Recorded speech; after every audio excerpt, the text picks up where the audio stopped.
Paranormal Karen, she's so spooky. Paranormal Karen, funny too.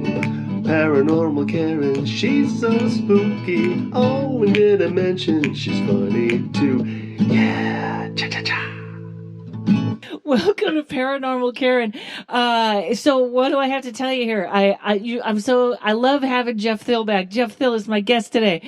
Let me get some comedy dates out of the way because this is April 3rd.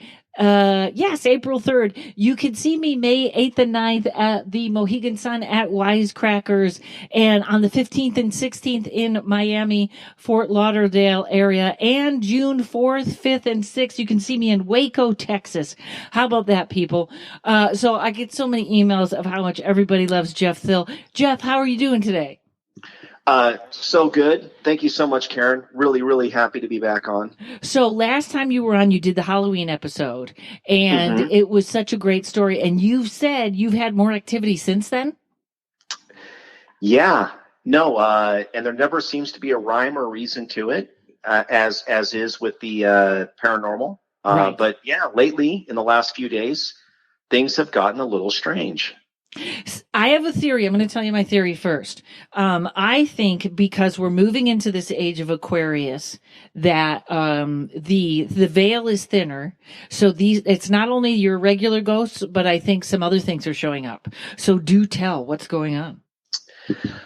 I love it. And I am an Aquarius. And you know what, Karen, just a quick little side note. I didn't take signs of the zodiac very seriously, or astrology, until I read a synopsis on each of the signs. And it was, hey, this is what, Sagittarius is, Taurus, Aries, Gemini, obviously. And I compared all of them, and I said to myself, I'll be damned.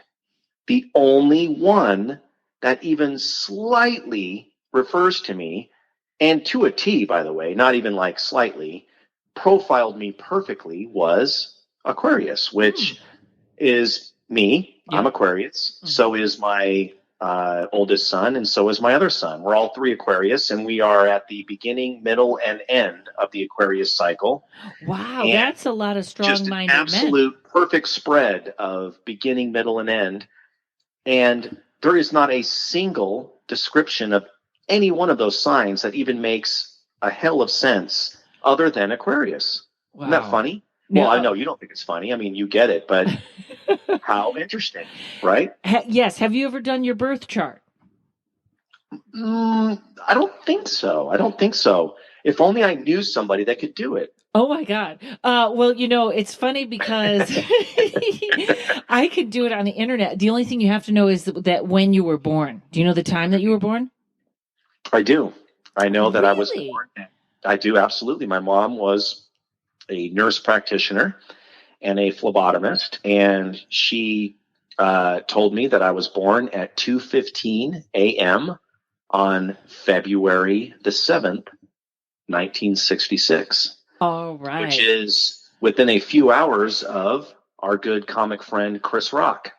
Oh, interesting. Is he our friend? Do we know him? Let's pretend we do. Okay. You said February 2nd. Was that your birthday? 7th. 7th. Okay. And this is a very interesting topic because 2 a.m. Yeah. At 2, okay, hold on. You said 66. Let me go to the, you can plug this into a chart on the internet and get completely lost in it because, there's so much to it that when you look at where the other signs are, okay, February 7th, 1966, you said 2 a.m. Do you have a minute on that? I think she said 2:11 or 2:17, but I mean, it was somewhere around quarter past the hour, a little after 2 a.m. We'll go to 11. Sure. And what was your birthplace? Excuse me? Birthplace? Where? Oh, birthplace. Sure. Absolutely. It was San Diego. Okay. California. I spelled Diego wrong. Diego. There it is. Okay. So, and I actually encourage everyone to do this because, especially if you are not sure, because It's fascinating. All right. So when you get your natal chart, okay, well, this one even comes up. Your sun is in Aquarius, your moon is in Virgo. Okay. So that is Virgo is what that means is the sign you show people you don't know. Like I am Leo with Gemini rising. Wait, is that ascending? No, Sagittarius is your ascending. Okay. I'm not sure. Maybe we need someone better to do this, Jeff. Yes. So my moon is in, so I show people that I'm a Gemini. So they might even think I'm a little flaky like a Gemini or a little bit of an airhead like a Gemini. But the people that really know me know I'm a Leo. I'm a very loud, egotistical person. That's how they know me. Wow. I know. That is so weird because I have never gotten that impression from you. Too kind. I really haven't, but you know what? We all feel like we know someone, and if you told me that you're really a loud, egotistical person, it wouldn't change my impression of you at all. But I just don't think of you that way. Oh, well, I was a little bit joking. Leos are very entertainer. They're entertainers. They're perfect. Yes. Now that I believe. Yes, yeah. There they are. We are bossy though. We're very bossy. There you go. And but this is great. So now you're into astrology. You do it now, or just there's some. Well, I don't, Karen. You know, it's so interesting. I don't delve too much into it, but I will tell you that I completely suspended my skepticism when multiple times I was proven wrong, where I would read again and again and again descriptors of an Aquarius. And by the way, Karen, I'm not even talking about nailing it down to 2:00 in the morning on, 1966, Mm-hmm.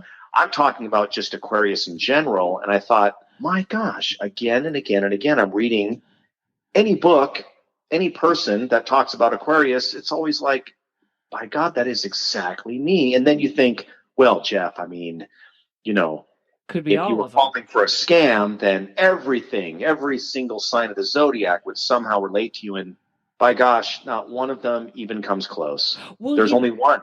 Aquarius. And not only does it come close, you could not hardly study me, every single day and come up with anything closer to what I've read in books of people that have never met me. You know what I mean? Saying so. Yeah, and Aquarius is a very different sign than all of them too. You guys are like the trailblazers, right? Like you don't want to do it like anybody else. We're strange, often misunderstood. We like to get into science and nature and understand how things happen. We are big questioners of how does this work and what is going on behind the scenes. We're the kind of folks that in The Wizard of Oz, we would have immediately disbelieved the wizard and peeled back the curtain, which is what I feel like is my entire life. And oftentimes quirky and strange and people kind of like, don't know quite how to deal with you, is a common interpretation of someone who's an Aquarian. And by God, that describes my life perfectly, Karen. Wow. Well, you are definitely the questioner and the sciencer. That's why you and I make a good team. And hopefully we'll be on TV with that team someday because you want to know the science and I just want to know the woo-woo. Mm-hmm. Wow. Yep. And so now you don't have any when the ghost stuff happens in your house, you're not a skeptic. You're right in there. Never been a skeptic. And I, it's funny, Karen, you almost ask yourself, it's a chicken and an egg quandary. So because I never question paranormal activity, I accept it as what it is. I seem to be someone who has experienced a decent amount of it. And somebody who is a skeptic could say, gosh, Jeff, you're a gullible, open-minded goofball who falls prey to anything because you're just so, again, gullible. I would argue the opposite. I would say that because I'm open-minded, I don't get spooked, scared, or easily freaked out by paranormal activity. I tend to be the recipient of it, or at least attuned to it, maybe a little more than others. And, is that too heady to say that? I don't know. No, that sounds perfect. And the Halloween episode where you were talking about what went on in your house too, it was kind of like you had a good perspective on it. Yeah. And look, everybody at home, hey, if you're in your bedroom and something dark and ominous and scary happens to you, I'm like you. I will get very nervous, and if it happens enough, maybe I'll have to leave my house. But the stuff that's happened to my wife and I is weird, strange, super overt, but it never seems scary. So unlike a lot of people, we just kind of go, huh. And that's been the nature of my whole family. So do you want me to give you some examples of what has happened in the last couple of days, which is super weird? Yes. And you know what's interesting too? 2 weeks ago, I had on Tobias Wayland, and he's investigating all the Mothman stuff that's going on in around Lake Michigan. And he was actually saying, it's very funny, he was saying the opposite about Mothman, that people are very afraid around Mothman, and that even before they know he's there, they get sort of struck with this terror. Like he was saying how he thinks that Mothman, one of Mothman's thing is just to scare people, which is, I think, is the opposite with ghosts. So what's going on in your house? Sure. So ongoing, we have had the same kind of phenomenon since we've been here, which started in 2002. So we've been in this house for 18 years. And by the way, everybody, this house was built brand new. So I don't live in a Victorian home that's 150 years old with a curious past of hauntings, okay? And murders, yeah. However, Temecula is an old Western town that has all kinds of stuff, right? So what's been happening recently? Number one, and this blew my mind. Karen, it's going to be a little hard to explain, but I have a cabinet that has been built into a wall, like many of us have in modern homes. Okay. And this wooden cabinet, when you open up the two big doors, reveals a TV set, right? A large LCD screen, the kind that you would buy at Costco, right? No big deal, right? But try to imagine two big wooden doors, and when you part the wooden doors and you can slide them kind of into the wall so they kind of recess.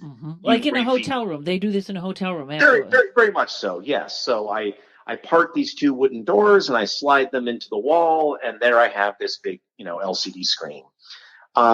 Years ago, Karen, and I would say 12 years ago, I installed behind one of the wooden doors a little touchpad where if you touch it with your fingers, and it's a little circular touchpad, and you tap on it, it would activate a light.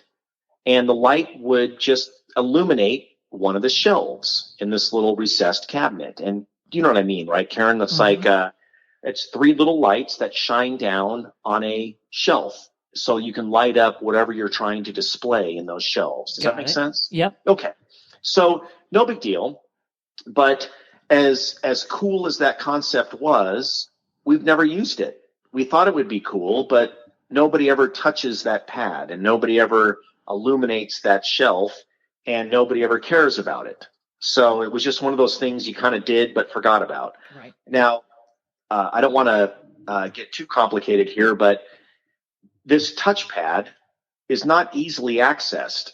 You have to actually pull out both of these side wooden doors and actually expose it for you to touch it. So in other words, normally speaking, when the wooden doors are recessed and you can see the TV set, there is no access to the touchpad.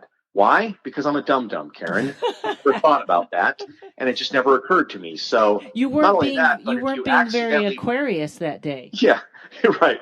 And if you accidentally bumped any of these doors, there's no way you can accidentally activate the touchpad. So suffice to say, this little knick-knack, paddywhack, what's going on? light up thing that I included in my cabinet, we just never used it. And the touchpad is almost impossible to access. It's really weird. You have to pull out both wooden doors and touch it, and it's in a lower, long story short, it's never lit up in the entire time that I've owned this place.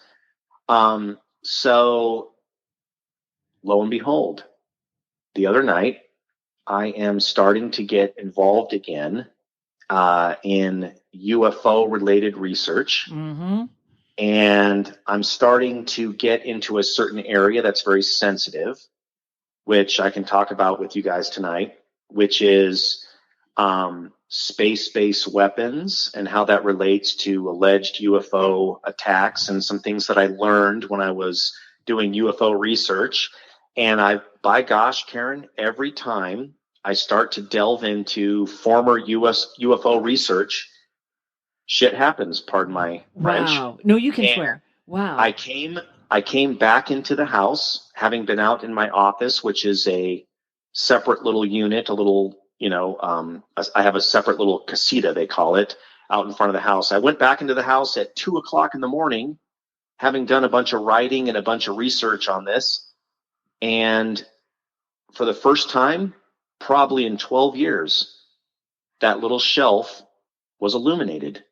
Wow. And your There kids, was nobody up. Nobody did it. Nobody was cop. Not only did nobody illuminate it, nobody would have ever illuminated it, and nobody could accidentally illuminate it. And again, for the folks at home, I get it. You're probably thinking, gosh, it's, a glitch. It's a wiring issue. Somebody accidentally bumped it. If I were to show you videotape of how this thing is hooked up, you would understand very quickly that there's no way that it's an accident. And there's no possible way that this thing ever illuminated. And it's the first time I've seen it illuminated since I installed it about 11 or 12 years ago. Wow. So I come home. Excuse me. That's not the right way to say it. I come back into the house and I see it's glowing. And I think, wait a minute. And again, with all paranormal things that have ever happened in my life, Karen, I have to take it apart as a rational human and go, hold on a second. Sure. What just happened? Yeah. And there's no explanation at all. Then the next 2 days after that, we get a absolute barrage of banging cabinets that are 3 to 4 feet away from us while we're sitting down. And I mean kitchen cabinets that are slamming when, again, if you knew our kitchen cabinet area, you would realize very quickly that there's no rational way. There's no wind. There's no breeze. There's no accidental way with any kind of a vent or a fan coming on that our cabinets would ever smack as loudly as they do. They slam so loudly, Karen, that it sounds like somebody's purposely taking their hand and smacking them as loud as they can. You're not afraid at this point, because that sounds a little aggressive. It's not frightening. And I know people at home people that are listening to this might be thinking, are you insane? Yeah. I'm telling you right now that there is absolutely 100% not the slightest malevolent feeling. Everything is fine. It's just something is trying to communicate, and my wife and I, and both of our kids that are in the house whenever they are, we just don't see it as, The Exorcist. We just look at it as, they're trying to get your attention. So it's, and also, it never feels bad. Right. And I have a theory about aliens, and, but go ahead, because so it's not disruptively scaring you. It's just making noise. Mm-mm. Karen, it never feels the slightest bit malevolent. In fact, when we walk around our house, there's never anything but a feeling of just a normal house, So the only one other additional thing that's been happening, which hasn't happened in quite some time, is the walking and stomping. So we now hear what we've heard in the past, which is we'll be sitting downstairs, and right above us, we will hear the sound of somebody stomping loudly on the floor above us. And I don't mean a creak. Right. And I don't mean a crack and a little, the house settling. I mean, if a 200-pound person were to walk on the floor and stomp as loud as they could, that's what we hear when there's nobody upstairs. See, now, and that was in fact, you know what we're going to do? We're going to come right back because we're going to do a real quick review of your Halloween story and who you think that is. So we'll be right back. Hang on. We all live busy lives. In fact, when I'm not podcasting, ghost hunting, performing stand-up comedy, or reading tarot for my clients, I'm trying to catch my breath and de-stress. All that on the go can really play havoc with your sleep and impact your health. That's why I'm so crazy about the relaxing benefits of CBD oil. But I care about what I put into my body, so I only look for the best. And that's how I found Zion Medicinals. The company was founded by Brian Caruso, who sought a natural pharmacy-grade solution for his wife's pain and insomnia. Zion Medicinals sources high-quality, healthcare-grade, premium hemp oil direct from an organic farm in Colorado, so you consistently get the best product every single time. The oils are full spectrum too, not CBD isolate, which means that every bottle contains all of the plant's naturally occurring compounds, including cannabinoids, flavonoids, and oils for a superior product. Every bottle is third-party tested to ensure it's pure and potent too. To get your Zen with Zion, check them out online at zionmedicinals.com. Tell them I sent you and use coupon code Karen20 for 20% off your first order. That's capital K, small AREN 20. Tell them Karen sent you.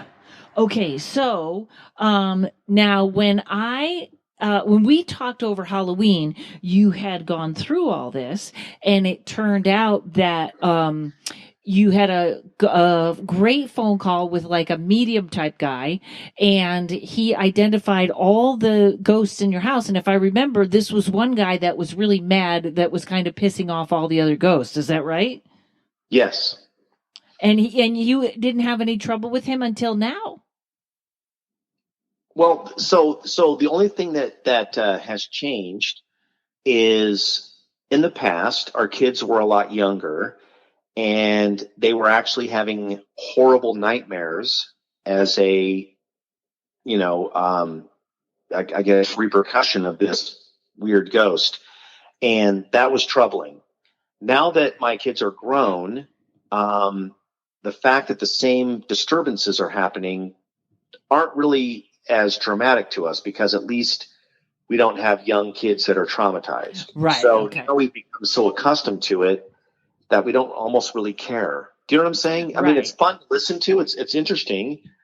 And again, I have a buddy who is a skeptic. He's a normal guy like you or me. He was my next door neighbor. And I'll never forget the day that, after hearing me say these stories many times, and he kind of rolled his eyes. And then the day that he was actually sitting on my couch when it was just he and I in the house, and we're watching a football game, and then all of a sudden above us, stomp, stomp, stomp, pound, pound, pound, as if somebody was purposely trying to pound as loud as they could with their feet on the floor above us. And he turns to me and says, "Are you effing kidding me right now?" The look on his face of utter disbelief, like, "You're joking, right? There's nobody above us." I'm like, "This is what I've been telling you." I love that it happened while he was there. Whoops, did I lose you, Jeff? Whoops, hold on. Oh, hey, I lost you for 1 second there, Jeff. We were laughing at your neighbor, and then it went quiet, like we got muted for some reason. Oh, my only point was, it was so interesting to see my neighbor in utter disbelief when he heard the stomping above us during a football game. And he actually said, "You are effing kidding me right now, right? There's nobody above us." And I had to actually take him upstairs and walk him around so that he understood that I wasn't joking. It wasn't a prank. There was nobody above us. Okay, and speaking of a prank, did you just mute your phone for a second by mistake? No, No, I did not. Okay, I did not touch anything here, so I have no idea what you. It was like you muted your phone. You went completely out. So I think this guy is messing with us now. And I have to tell you, almost all my podcasts now are getting EVPs. People are sending me text messages, so I bet you we're going to get an EVP from this guy. Yeah, that stuff happens to me all the time. I get, and I didn't even go into that. So the most exaggerated stuff, Karen, that's happened to me in this house is visually witnessing doorknobs rattling. Mm-hmm. I actually was so excited. I mean, this to me, it's amazing. I feel blessed that I was able to actually witness a door shaking and the actual doorknob moving back and forth, left to right, at 2:00 in the morning. And, you would think at home, oh my God, I would leave that house immediately. Right. How could you live there? There was never a malevolent feeling. But when you see something with your own eyes and you can watch something visibly shaking and moving, and then you immediately open the door and there's nobody there, it's 3:00 in the morning, everyone's sound asleep, it's deathly quiet. You think, gosh, that was real.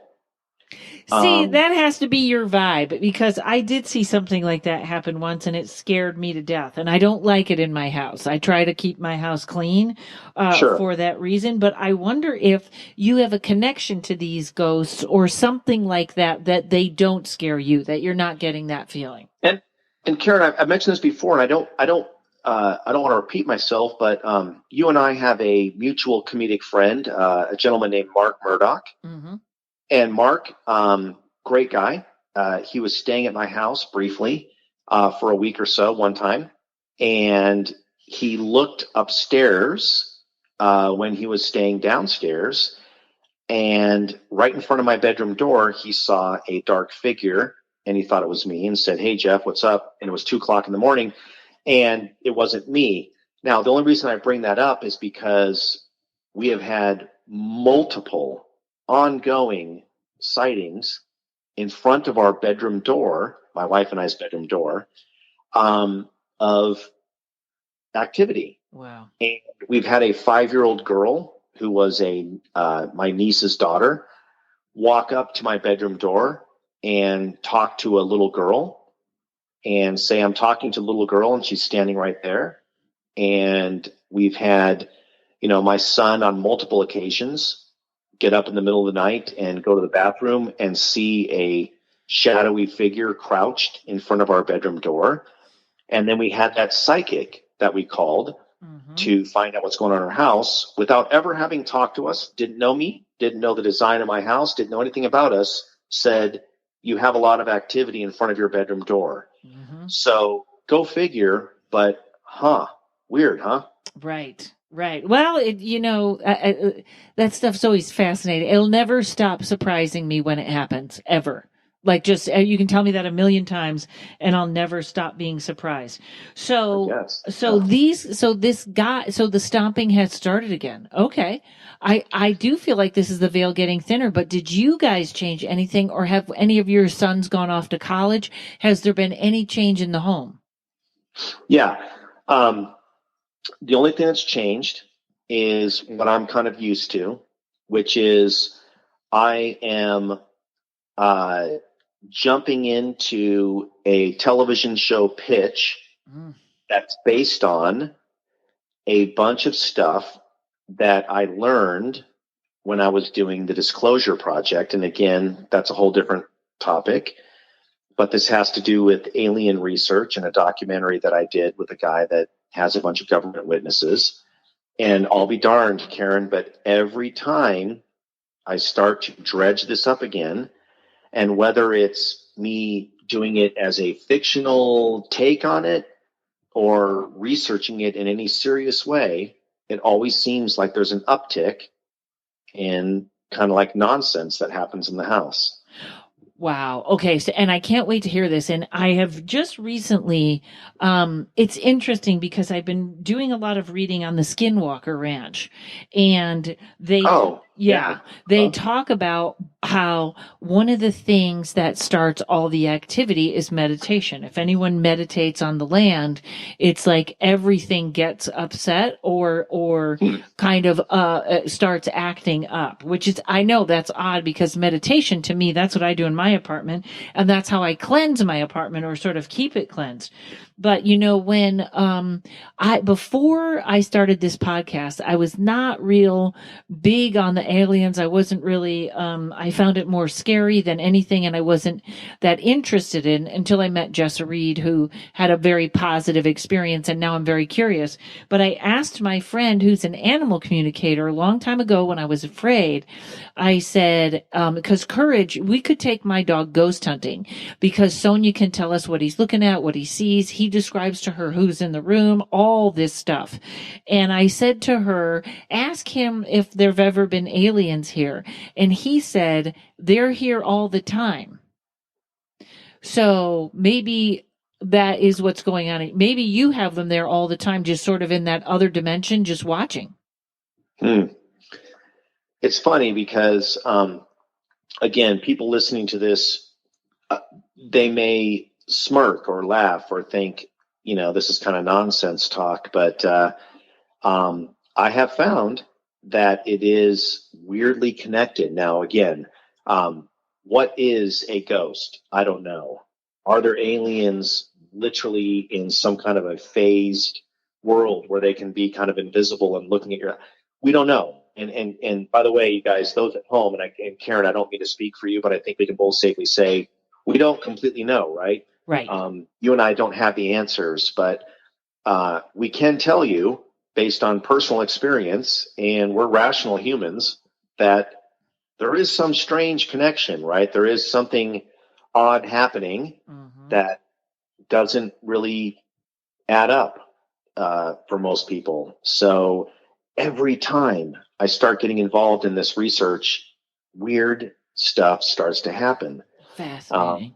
Yeah. So, there was a time when I started getting into the alien research where people would appear at my door and want to install security gates, and then phone numbers would start to attach to the wrong people, and our phones started getting all cross-wired and strange. And I did not know what that do you do with that people. information? I didn't know that people showed up.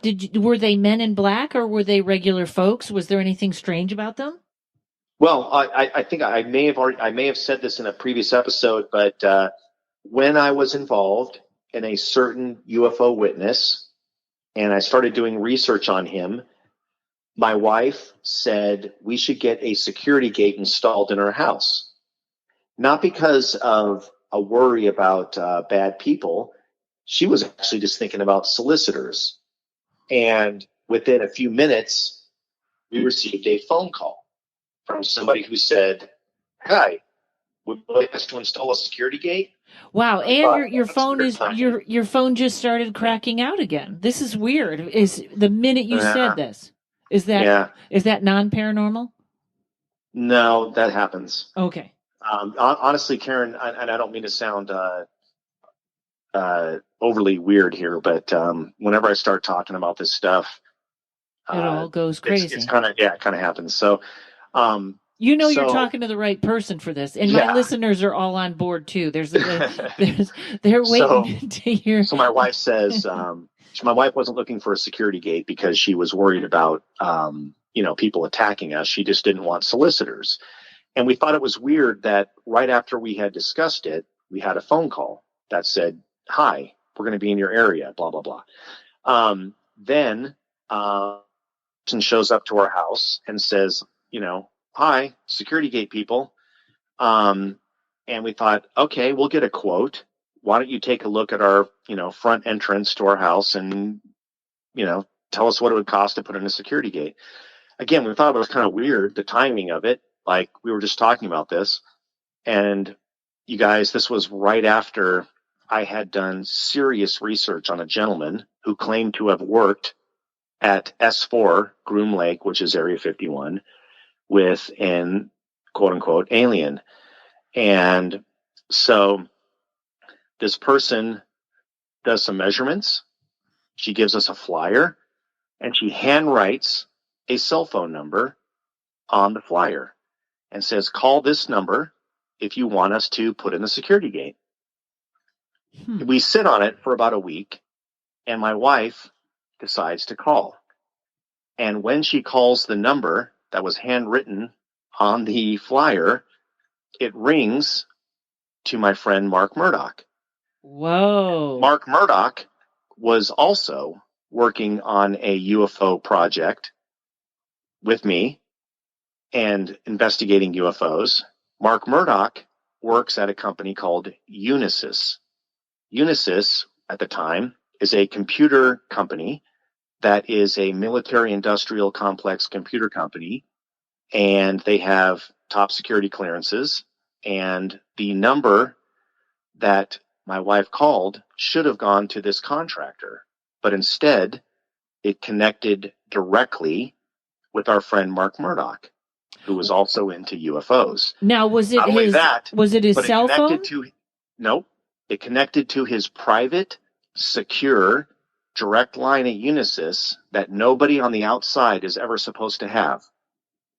Wow. So when my wife called the number and it connected to my friend Mark Murdoch, he said, Deanna, how did you get this number? This is a secure number. Nobody on the outside without a security clearance is ever supposed to have this number. And she said, it's just a number on a flyer, Mark.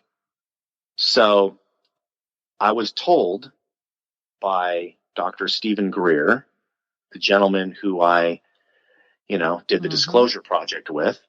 He said, it's an age-old black ops, psyops trick within the intelligence community. If I'm trying to tell Karen Rontowski that you better back off, that we know what you're doing, then I will do this trick. Karen is going to call a number that should go one place, but instead we're going to connect Karen to somebody else who's working on the same thing that we don't want her to work on. We're going to be sending a message to Karen saying, hey, Karen, we know that you're working with Jeff Thill. We connected you to Jeff Thill, and stop messing around with this whole thing. So it's a intelligence agency trick, but it's also kind of like a, hey, dude, back off. Wow, you know what's interesting? I thought I was talking to Mark Murdoch. No, I'm just kidding, Jeff. Exactly. This is just to add a little weird tidbit to this. I was a temp for years at Unisys. Like, not anything, I had no clearance or anything, but it's just weird, like another weird coincidence, isn't it? Oh, wow. Yeah. Interesting. I mean, okay. I did crossword puzzles at the front desk, but wow. All right. So tell us, before we go to the break, give us a little more. That's fascinating. I'm actually kind of shocked at this, the part with Mark. Did Stephen Greer have a lot of these things happening to him all the time? All the time. It was ridiculous what happened to Stephen Greer. And if you want an inside Stephen Greer story that will blow your mind, we can talk about that, after the break. Sure. Okay, let me do that, and then we'll come right back with that. All right, sure. Hold on. Psychic medium and buddy of mine, Terry Huberman, is with me today. Terry, you've given me so many great readings and healings, and now you've got everything together in one package. Tell me about that. I sure do. So this package has energy healings, readings, and coaching. Coaching, that's the best. And people, they buy the package. You give them coaching once a week? Yeah, so we meet online once a week, and in between, there's support as well. And who would this be for? This is really for folks who are in indecision, needing to get into their intuition because they're blocked or stuck. They need to move forward. And so we explore what the root causes of the problems are. And helps them get out of their own way. Yeah, absolutely. Terrific. And what can they expect from this? Sure. So moving from anxiousness to confidence, accessing their freedom, joy, and security, and really being in alignment with themselves so they have that clear direction, so they know, aha, this is what I need to do next to reach my goals. So now there's something that's free so people can talk to you and see if this is for them. Yeah, absolutely. On my website, terryhuberman.com, there is a page where you can click, and it's the intuitive coaching package. And there is a button there that says schedule a free call. So you go ahead, schedule it. We'll get on a call and you can learn more about this program, and we'll see if this is a good fit for you or not. See if there's chemistry. Yeah. Beautiful. It's an odd date. terryhuberman.com, TerrieHuberman. I highly recommend it, folks. Okay, so now tell me a scary Stephen Greer story, how badly he was harassed. Sure. Stephen Greer, who is the gentleman that heads up the Disclosure Project and has a documentary that you guys can see on Netflix called Unacknowledged. He is at the forefront of UFO research and has amassed hundreds of government and military witnesses that absolutely attest to the fact that, the UFO world is real, that it's been, kept secret, and that, all of us have been duped. He told me a pretty amazing story about, and it's actually very tragic, about him and his original partner, Sherry. And he and Sherry had originally started collecting government and military witnesses,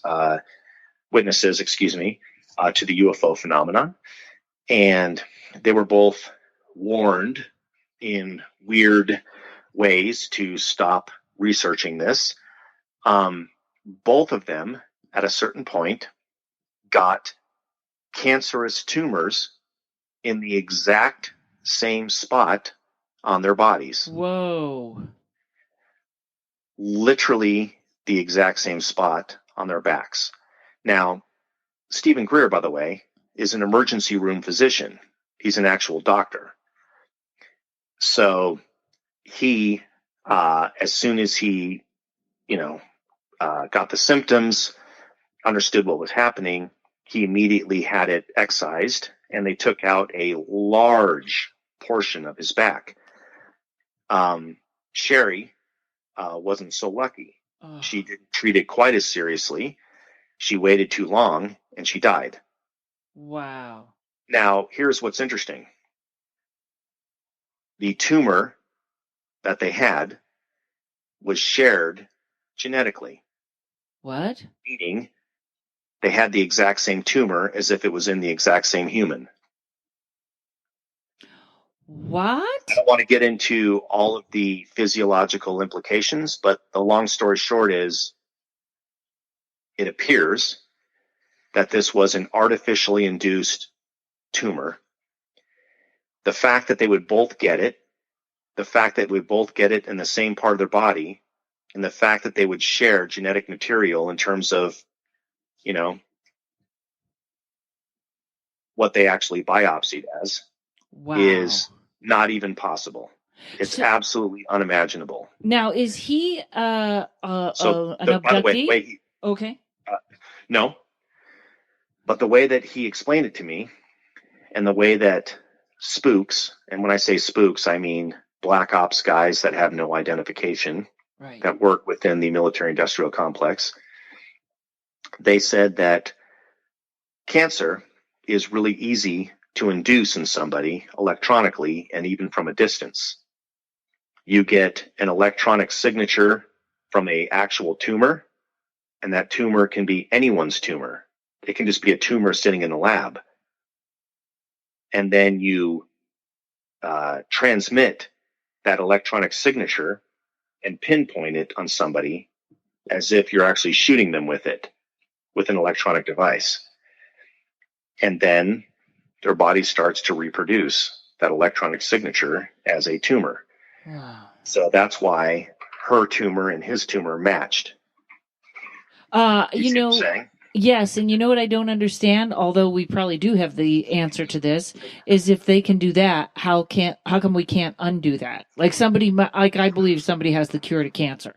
You know what else is weird? I sent a text message while we're talking to my friend, the animal communicator, because since you started this talk, my dog has been circling. Courage has been circling like something's wrong. He just sat down. Every time, Karen, I talk about anything related to Black Ops, Stephen Greer, UFOs, or I get even slightly specific, that kind of stuff you're talking about is not uncommon. To the point where my wife has politely asked me to just stop. Forever or not in the house? Yeah. Wow. So, yeah, no, I mean, it doesn't surprise me in the slightest. Yeah, that's what's going on. And I for the people listening to this, you shouldn't necessarily think that this is negative, nefarious, evil, bad, terrible, demonic, nothing like that. I think in my mind, what's really going on is that when you start talking about this stuff, you're closer to understanding the reality of nature, of what's really going on. You're understanding more about the galactic community. You're understanding more about who we are and where we came from and how we got here. And when that happens, weird shit happens. Nature takes note. People start to wake up. Things start to happen, right? So it doesn't have to be a bad thing. It's just when you start to wake up a little bit from a dream, yeah, of course, stuff's going to shake up a little bit. There's going to be a little bit of a weirdness, a little bit of an adjustment, right? Well, it's interesting because the animal communicator just texted me back and she said, sweep him immediately. We do Reiki sweeps to get things off him. And she said, sweep him immediately. Hang on one second. I'm going to pause this and take care of it. Okay. Okay. He's on my lap right now and I gave him a little, brushing and we'll go out after this podcast, but this is so bizarre. This is so bizarre right now. I'll tell you when she texts me back. Wow. So now that I've been warned every which way, tell me more. Yeah, right. Yes. I have a question about this. Do you think this is the government or the aliens doing this? Because if it's the government, when are they going to sort of realize we're kind of over it? Well, the government is a funny term. There is no government that is doing this. The government, for all of us, implies that it's our government, and people have to start thinking in different terms, okay? So there's a thing called the military-industrial complex. It's a marriage of the military and private corporations. And then within that is black operations and what we call unacknowledged special access projects. So ever since way back in Eisenhower's time, there has been billions of dollars funneled into unacknowledged projects that nobody voted on, that the president has no oversight on, and it's just unlimited, expense and research. So now flash forward from the 40s, that's 60 years plus 80 years later, what do you think has happened with a world where right under our noses, there's been unlimited money dedicated without any worry about laws or ethics or morality or anyone voting on it? What if you had trillions of dollars you could spend on anything you wanted and just had unlimited research? How far do you think we could have gone in technology? How far do you think we could have advanced in our world? And that has, that's what's frankly happened, Karen, in the last 80 years. And so you have to really rewrite history. we have technology that is 1,000 years ahead of where you think we are right now. So that's but where does that technology exist? It exists within these black ops projects, and it will never be released for the benefit of mankind. And when you ever even begin to tap into it, when you ever even begin to suggest or even hint that that's what's going on, weird shit starts to happen. And that makes perfect sense for two reasons, because she just texted me back and said, she said, I've never seen it before, what he's describing. And then she said, I said aliens, and she said, oh, that would make sense. I've never seen this before. That also makes me think, you know, do you remember they used to have a thing called Echelon, where it would take all the things you said on the phone, all the words you said on the phone, or talk to people. This is before the internet was very big, and it put them all in a machine and it sorted them out so that, and I actually was in Greenland and I saw this machine, and the machine, I think we just had an EVP. I just heard someone whisper, wow, it's getting weird. Okay. And so I saw this machine. So the machine would collect all the words. So if I said to you, Jeff, I want to make a bomb, and then and a little later I used the word president, it would pick up those words, and the Secret Service would be alerted. They show up at your house. And there was like a play where a kid was playing Thomas Jefferson in the play, and his mother said, to a friend, you should have seen where he played the president last night. He really bombed. And the Secret Service showed up at her house. This was on 60 Minutes. I bet now that is, you don't even need a phone now. I bet they can just go in our house right now and know what you and I are talking about. It doesn't matter. It's not even Alexa. It's not even computers. I bet they can just do that. Yeah, but the interesting thing here is that we imagine that that's cutting edge technology now. The reality is that that was technology 50 or 60 years ago. And so what people don't seem to quite realize, and I understand why, is that the things that you think are cutting edge now, it's old school. Right. It's already been done. We are hundreds of years ahead of where you think we are.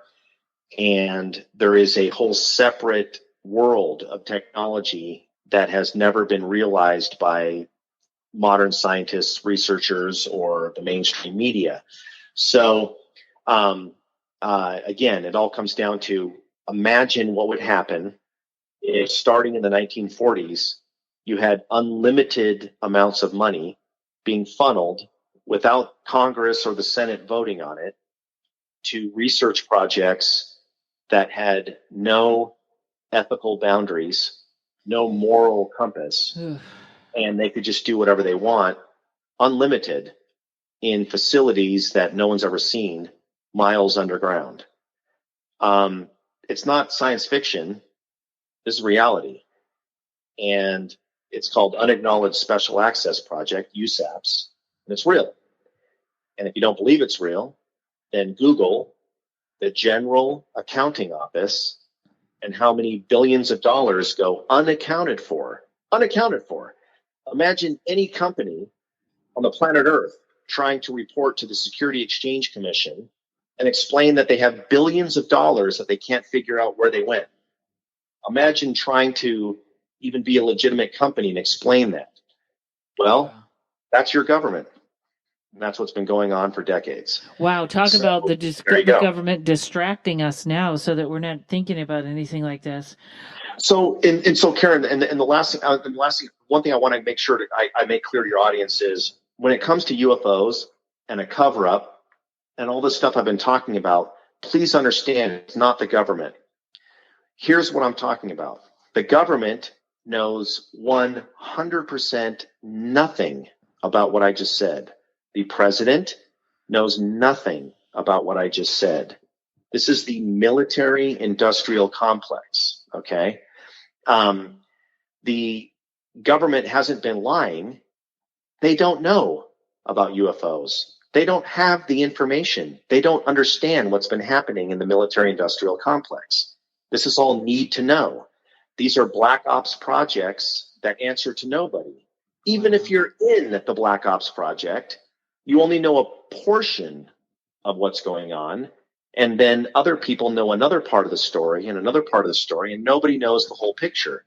There's only a very finite, tiny bit of people that know the whole picture. So when people say the government's lying, they're not. They're not lying. They don't know. The government literally doesn't know. Wow. All right. Well, what I'm afraid to ask, what were you investigating, or what were you looking into? Recently? Yeah. Or if you can't talk about it, that's okay. No, I can. No, for sure. No, I'll openly talk about it. So, I am researching and pitching a television pilot that's supposed to be fun. The opposite of all this what scary we just stuff. did. Yes. This is supposed to be a fun comedy drama. For those folks at home that love sci-fi and you love comedy and you love dramas, you probably loved Firefly. Yes. And anything with Nathan Fillion. You might have liked Buffy the Vampire Slayer, things that are kind of fun, overly dramatic, but at the same time with a Joss Whedon comedic twist. So what I was researching and what I'm pitching to the networks and a bunch of distribution outlets like Hulu and Netflix is a TV show about a JPL NASA scientist who is super clever, but she's severely agoraphobic and can't leave her own apartment. But she somehow stumbles onto a atomic age rocket car, a series of Cold War tunnels that were built underground that stretch all throughout the world that nobody's ever thought about, that have been long since abandoned. And she has to go against this horrible cabal that's willing to destroy the Earth, but she has access to this weird rocket car and these crazy tunnels. And with her sass and her savvy, she might be able to stop them if she can just get past her apartment door. Well, that's awesome. And how do you think that opened up all these things, that started all that paranormal activity going on? So ever since I started seriously getting close to pitching this, and by the way, I went to Paramount, the Paramount lot, and was able to talk to the creator of the Blacklist and have a one-on-one with him through our mutual buddy Dean Lacrone, and talk about how he pitched that and how that led to the Blacklist, which is a great show starring James Spader. Yeah. As soon as things start to get a little bit real, and you take weird black ops concepts, which is underground tunnels, suppressed technology, UFO propulsion systems that, and my big theme in this entire show, Karen, is space-based weapons. So that's a Tinder spot. That's a no-no. When you start talking about the fact that there's a weird cabal that wants to weaponize space, and if they can just weaponize space, they can then subjugate all of humanity, because once you own the high ground and you have space-based weapons, nobody can defeat you. Wow. And now you rule the world. And so once you start touching on these subjects, it gets very weird. Shit starts to happen, even if it's meant to be funny, even if it's meant like a Buffy the Vampire Slayer thing where we're being silly, right? It's a joke. It's a comedy. Is it? You're kind of bringing up shit that we don't want to talk about. You know what I wonder too? I wonder if, since you're already tagged somehow, that they don't even care if it is comedy or not. You're talking about it again and it's done. The worst thing I can do is what I'm doing. So you and I both know one thing. If you want to get people, one of the beautiful things about comedy, let's reverse this a second. One of the wonderful things about comedy, George Carlin knew this, and a bunch of guys did, is you can take really serious subjects and you can soften them and make people see a larger truth by appearing to soften it with a joke. Yep. And if I can serve this up to you, this larger universal truth, even if it's kind of a bitter pill to swallow, if I can serve it up to you with a little bit of a comedic flair, maybe people can bite this. Maybe people can swallow this. Right. And accept it because I made a joke. And we can all laugh, right? At the same time, kind of half go, I'm laughing, but there's something about that rings true. You know what I'm saying? Yes, and your phone is so going, that's the most dangerous thing of all is that, if you just want to shove your truth in someone's face, it's not going to work. We've all seen that, the world of, Trump versus Democrats. But if you can serve up a truth with comedy, people can bite into that pill a little better. It's not quite a bitter of a pill to swallow. Wow. And it's, do you know what I'm saying? I will, but I am, and I'll always also tell you, we're right on the hour, but also, your whole last thing was doing something different. Your phone was just doing something different than it was doing through the whole podcast. So it's almost like it's so weird. Like let's just say that isn't just a phone thing because phones do that. If it isn't, it's almost like a joke that it's happening at exactly this time. And, wow. So you blew my mind again. And now you scared my dog, Jeff. I'm super sorry about Courage, but that's okay.